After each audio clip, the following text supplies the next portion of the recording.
Shalom saudara sekalian yang dikasihi Tuhan kita Yesus Kristus. Puji Tuhan, kita bersyukur hari ini kita masih bisa merenungkan firman Tuhan bersama-sama lagi yang terambil di dalam Kejadian pasal 50 ayat 15 sampai 21. Tapi di sini saya akan membacakan ayat yang ke-19 sampai yang ke-20. Ayat 19. Tetapi Yusuf berkata kepada mereka, "Janganlah takut, sebab aku inikah pengganti Allah.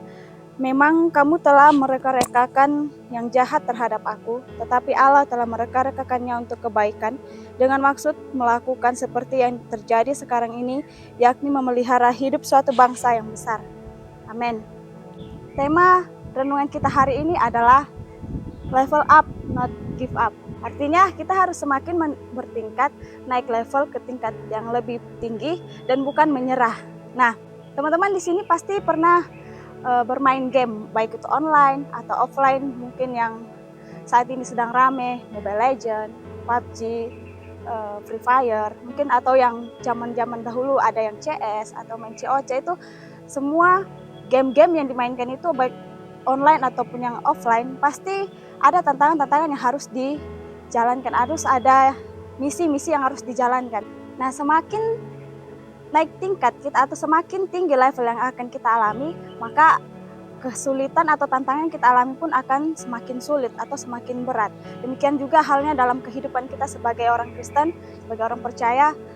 Kehidupan kita setiap hari bukanlah kehidupan yang mulus-mulus saja atau baik-baik selalu atau selalu bahagia.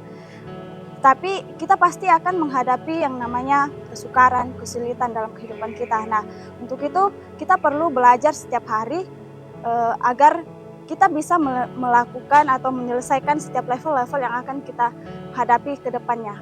Kisah Yusuf yang saya bacakan tadi ini pasti sudah tidak asing lagi di telinga kita, di mana Yusuf dijual oleh saudara-saudaranya, saudara-saudaranya ingin membunuhnya dia, sampai dia ke tempat Firaun di Mesir, bahkan banyak hal yang dialami Yusuf.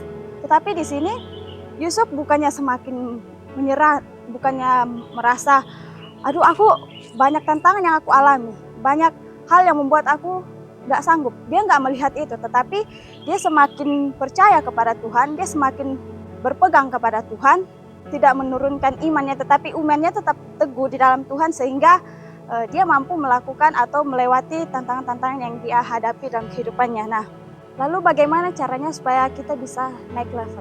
Ada satu hal yang sangat penting, yaitu kita harus tetap mengandalkan Tuhan. Seperti halnya Yusuf, di sini dia dengan begitu banyak hal yang dialami, begitu banyak kesulitan yang dialami dalam kehidupannya, dia tetap mengandalkan Tuhan dalam kehidupannya. Dia tidak menyerah dengan keadaan apapun yang dialami, bahkan dia tidak menyalahkan Tuhan. Jadi dia tetap mengandalkan Tuhan dalam kehidupannya, sehingga setiap masalah, setiap proses-proses, tantangan-tantangan yang dia hadapi dalam kehidupannya, dia bisa melewati itu. Nah, namun satu hal yang perlu kita tahu, yaitu ketika kita bisa melewati tantangan-tantangan itu bukan karena kita yang bisa, bukan karena kita yang hebat, bukan karena kita yang mampu melakukannya, tetapi karena Tuhan kita yang jauh lebih besar, yang memampukan kita, yang memberikan kita kekuatan, yang memberikan kita hikmat untuk kita bisa melewati tantangan-tantangan itu, sehingga kita mampu menyelesaikannya dengan baik. Jadi teman-teman yang dikasihi dalam Tuhan, mari kita tetap selalu mengandalkan Tuhan dalam kehidupan kita. Tantangan itu pasti ada, selalu ada, dan pasti akan ada dalam perjalanan kehidupan kita. Tantangan pasti ada, tetapi yang harus kita percaya adalah Tuhan kita yang jauh lebih besar dari tantangan-tantangan itu selalu ada dan tidak pernah meninggalkan kita. Jangan berpikir bahwa Tuhan itu enggak ada, tetapi bisa selesaikan tantangan itu karena Tuhan ada beserta dengan kita. Tuhan yang ada memberi kita kemampuan, kekuatan, bahkan hikmatnya selalu ada bagi kita agar kita menyelesaikannya, tantangan itu, sehingga kehidupan kita pun bisa semakin naik level. Jadi teman-teman, marilah kita untuk selalu mengandalkan Tuhan dalam kehidupan kita, karena dalam kehidupan kita ini pasti tidak lepas yang namanya masalah, tantangan pasti akan kita hadapi dalam kehidupan kita. Untuk itu, mari kita untuk selalu mengandalkan Tuhan, kita tetap percayakan pada Tuhan, apapun yang akan kita alami, Tuhan pasti ada selalu beserta dengan kita. Amin. Tuhan Yesus memberkati kita semua. Shalom.